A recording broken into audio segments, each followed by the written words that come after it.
So the concept of worthy rivalry is it's all grounded in the infinite mindset, Right. which is Right. nobody's going to be declared the winner of writing, and there's no book that is like that's the winner of books. Yes. You know, Yes. it doesn't exist. Hmm. You know, even bestseller status, it's an algorithm. Yeah.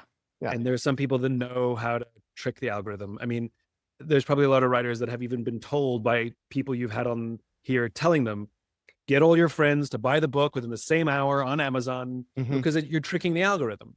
You know, get all your friends to write a review because, you know, the more stars you have, algorithm. You know, the thing about that is, congratulations, you wrote an Amazon #1 bestseller and it's still a shitty book, you know? And if that's all you want to do is get the rankings, then absolutely follow all that advice and trick the algorithm. And same with the reviews. Like if you get all your friends to write reviews, you'll never actually know if you wrote a good book. Like the feedback actually matters. Yeah. Yeah. You know? Um, uh, so, and the New York Times bestseller thing too, you know, I know people who pay for companies to make their, and by the way, if I told you their names, you'd know who they are, you know, who pay companies to make them New York Times bestsellers. So they can tell people they're a New York Times bestseller. Like, I don't understand the point. Right. Start with Why is not a New York Times bestseller, and yet it sells better than most New York Times bestsellers. Figure that one out. Yeah.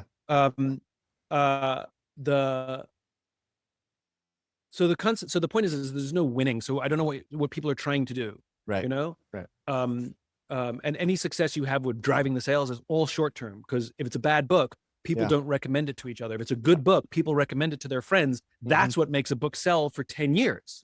Not your marketing or your algorithm. Somebody saying you should read this. That's the reason you write a good book, as opposed to trick the algorithm. Okay, soapbox aside. So this is why the concept of worthy rivalry is much more helpful than viewing other writers as competitors to be beaten. Right. And so I learned this the hard way. There is another writer out there who does what I do, and his work is extremely good, and he's extremely well respected. And I hate him. And you have a better haircut than him, though, by the way. Better hair for sure, hands down. Better hair than. That's very kind of you. Low bar. And you know, whenever his name would come up, I'd get really uncomfortable. And whenever people like, he's great, I'd be like, it'd seethe. And as a result, I became super competitive with him in my own head. Yeah. Right. Never like in person. So whenever I would go online, I would go on Amazon, I check my book rankings, and then I would check his. I checked no one else, just his. The two of you. Arbitrary selection of a competitor, right? Yeah. And if my numbers were ahead of his, I'd be like all smug, you know. And if his numbers were ahead of mine, I'd be like angry, right?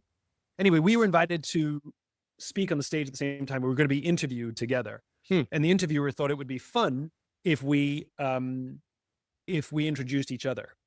And so I went first, and I turned to him and I said, "You make me really insecure." I said, "All of your strengths are all of my weaknesses, and whenever your name comes up, I get really uncomfortable." Did you prepare this in advance? Did you knew you were going to do this? Like, it was all spontaneous. Because I mean, like, what am I going to say? Ladies and gentlemen, I'd like you to meet. I mean, whatever I said was going to come across as completely disingenuous. I just said the truth.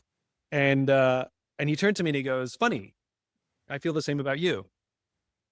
And that's when I realized my competitive nature with him had nothing to do with him. It had to do with me. Interesting. Because his strengths revealed to me my weaknesses, and that's uncomfortable. The anger didn't come from anything that he was doing or that we were in any real competition. It's because I was trying to make myself feel better about my own inadequacies and own insecurities.